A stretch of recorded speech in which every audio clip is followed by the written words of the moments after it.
Jumpa lagi bersama saya pada video kali berikut ini. Kita akan mempelajari mengenai pengaruh kurva equilibrium kuota impor. Untuk tidak memperpanjang kata, mari kita langsung saja masuk pada materinya. Yaitu kita masuk pada materi, yaitu kurva kuota impor.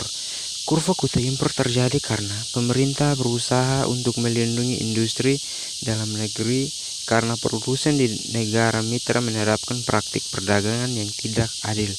Mereka menjual harga di bawah harga pasar domestik. Selain melindungi industri dalam negeri, tujuan lain dari kuota impor adalah untuk menghemat cadangan devisa dan mengurangi tekanan neraca pembayaran. Tingginya impor menekankan neraca perdagangan itu dapat menghasilkan defisit jika ekspor tidak tumbuh pada tingkat yang setara. Contoh kasus, katakanlah sebelum kebijakan kuota berlaku, mengapalkan sebanyak 100 ton. Karena permintaan tinggi, mereka kemudian menaikkan kuantitas impor menjadi 200 ton. Tingginya impor meningkatkan pasokan di pasar domestik, merasa posisi mereka terancam oleh produk impor. Produsen domestik menekan pemerintah untuk memberlakukan kuota impor. Katakanlah pemerintah setuju, pemerintah kemudian menerbitkan kebijakan kuota dan membatasi impor hanya sebanyak 90 ton. Memang dengan kuota baru, pemerintah melindungi produsen domestik, tapi itu juga memunculkan masalah lain. Pasokan dalam negeri berkurang. Dalam kasus di atas, kekurangannya mencapai 110 ton, di mana yaitu 200 ton dikurangi dengan 90 ton. Dapat kita lihat pada grafik tersebut, yaitu A. Pengaruh tarif terhadap harga berdampak pada naiknya harga barang yang dikenakan tarif, yaitu dari 0 PS menjadi 0 PD atau price effect. Yang kedua atau B. Pengaruh tarif terhadap retribusi mengakibatkan bertambahnya ekstra pendapatan yang dibayar konsumen dalam negeri kepada produsen dalam negeri. Besarnya pengaruh ini ditujukan pada daerah yang diarsir A pada gambar di atas.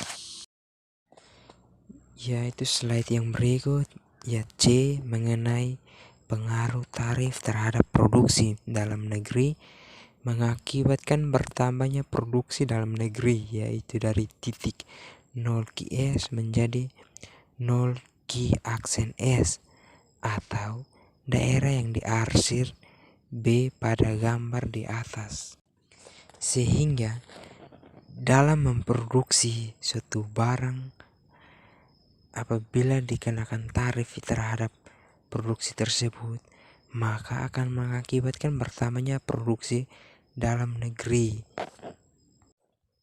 Slide yang berikut mengenai D, yaitu pengaruh tarif terhadap konsumsi mengakibatkan berkurangnya konsumsi masyarakat yang ditujukan oleh daerah D menjadi Q aksen D atau daerah yang diarsir C pada gambar di atas.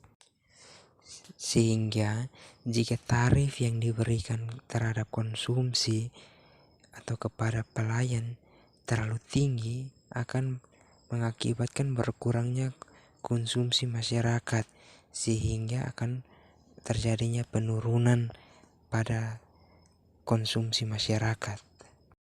Yang berikut E, yaitu pengaruh tarif terhadap pendapatan negara mengakibatkan bertambahnya pendapatan negara yang ditujukan oleh kotak D atau daerah yang diarsir pada gambar di atas.